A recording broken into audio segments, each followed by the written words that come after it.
Good morning, children. Today we are going to start a new chapter in arithmetic, that is ratio and proportion.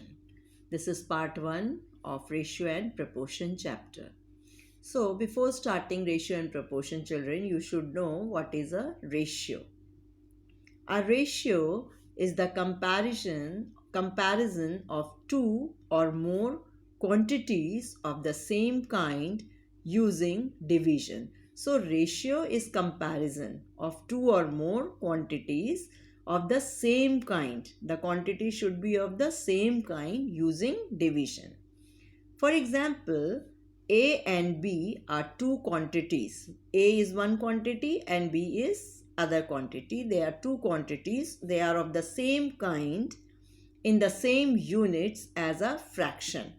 So, A upon B, which is written A ratio B, or you can call it as, it is read as A is to B.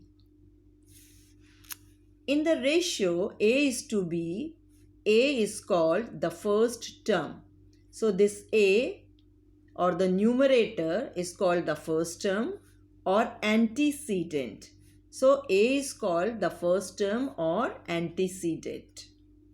And B is called the second term or consequent. So B is called the second term or consequent and A is called the first term or the antecedent. So children, in a ratio, we compare two or more quantities of the same kind.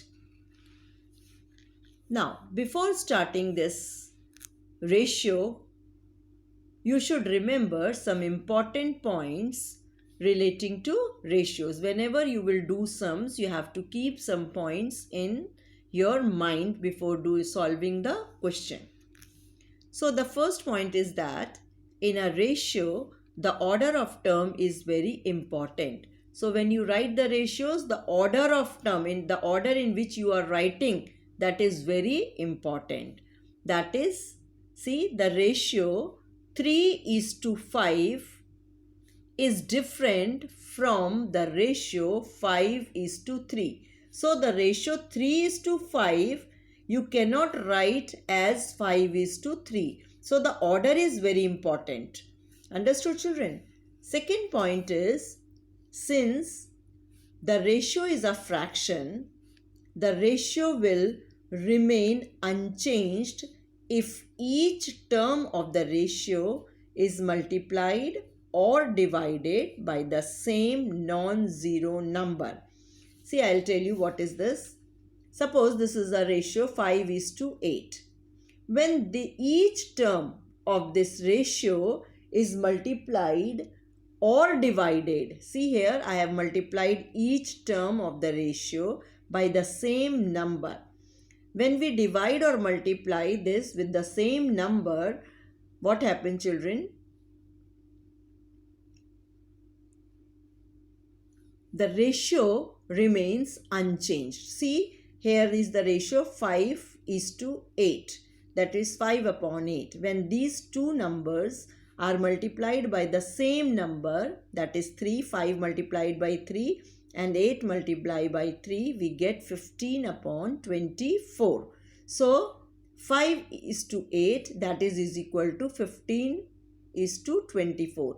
If you reduce this 15:24, in lowest term we always get the same ratio, that is 5:8. So this ratio remains unchanged when we multiply the number by the multiply the ratios by the same number. Then here I have taken another example, 20:25, that is 20/25, and when this term, each term of the ratio is divided by the same number, that is 5, we get 4/5. So this ratio 20:25, when we divide this number by 5, we get 4/5, that the number remains unchanged or the ratio remains unchanged. Third point, the ratio exists between quantities of the same kind. Ratio exist between quantities of the same kind. That means the ratios which we are comparing, or the quantities which we are comparing,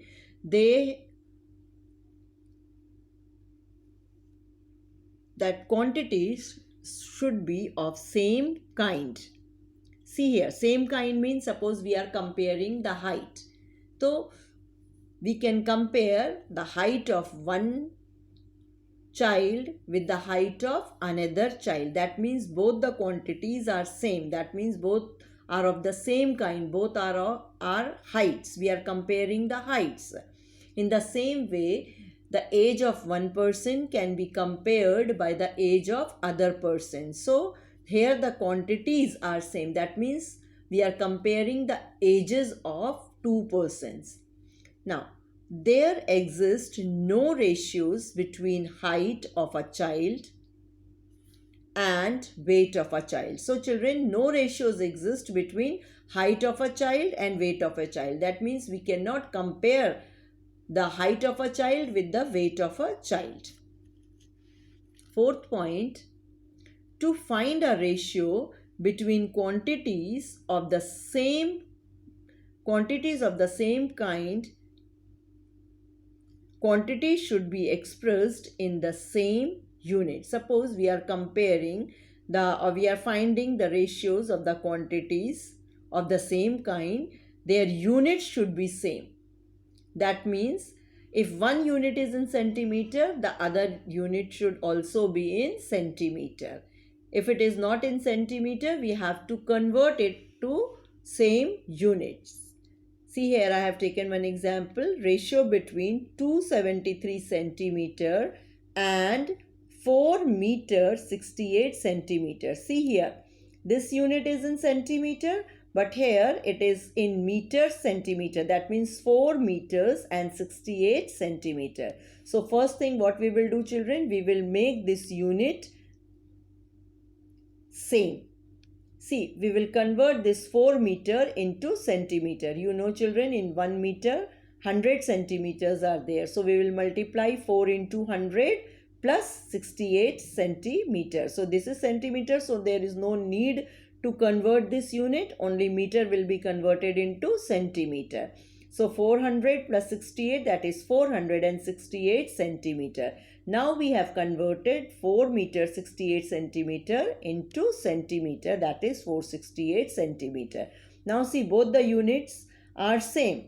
This is 273 centimeter and ratio is to 468 centimeter.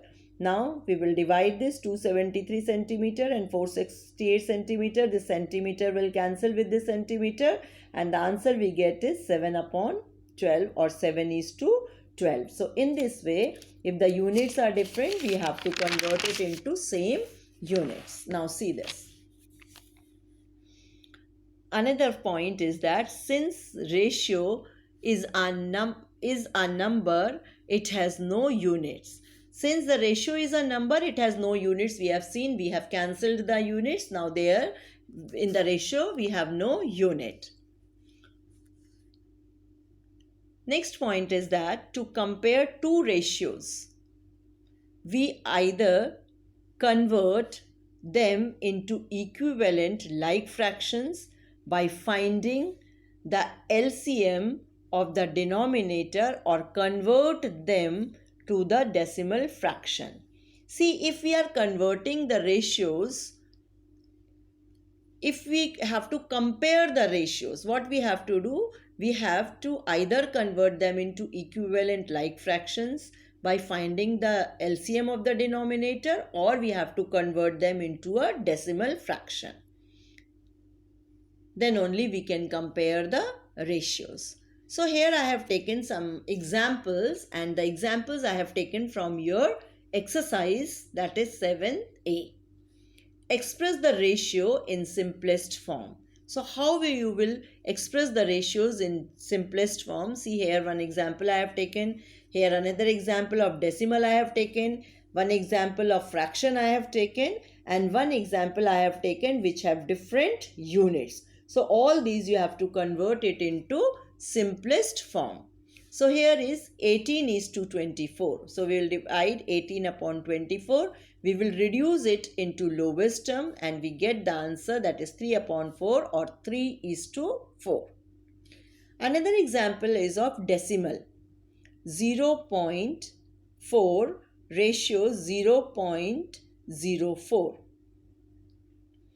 Now, first thing, when it is the ratios are in decimal, we have to remove the decimal and we have to change it into fraction. See how we will change this.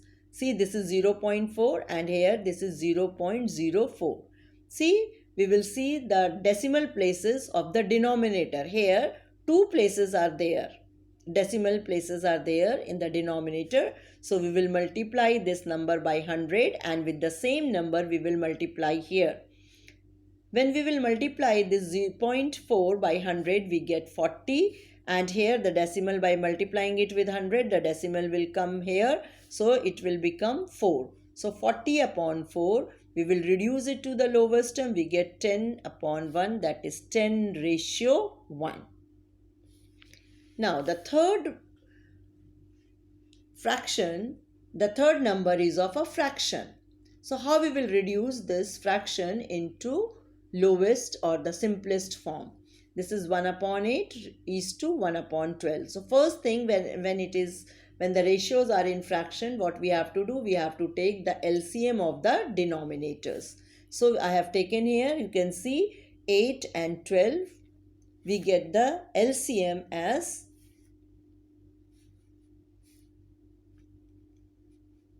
24. LCM as 24. Now see here. Here I have taken 24. Then we will make the denominators here same by multiplying it with the number. See, 3 into 1, 8, 3s are 24. So 3 into 1 and 12 2s are 24. So 2 into 1. We have made the denominator same, and in fraction we cancel the denominators. So 3 multiplied by 1 is equal to 3 is to 2 multiplied by 1 is equal to 2.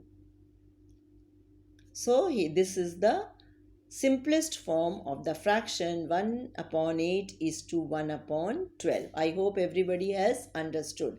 So what you have to do? First you have to take the LCM. LCM is 24. Then you will make the denominators 24. Same denominators. Here we have to multiply by 3 and here also we will multiply by 3. 8 3s are 24. So here I have multiplied. 12 2s are 24. So here also we will multiply by 2. 2 1s are 2. In this way, and after doing that we will cancel the denominator and we get the answer 3 ratio 2.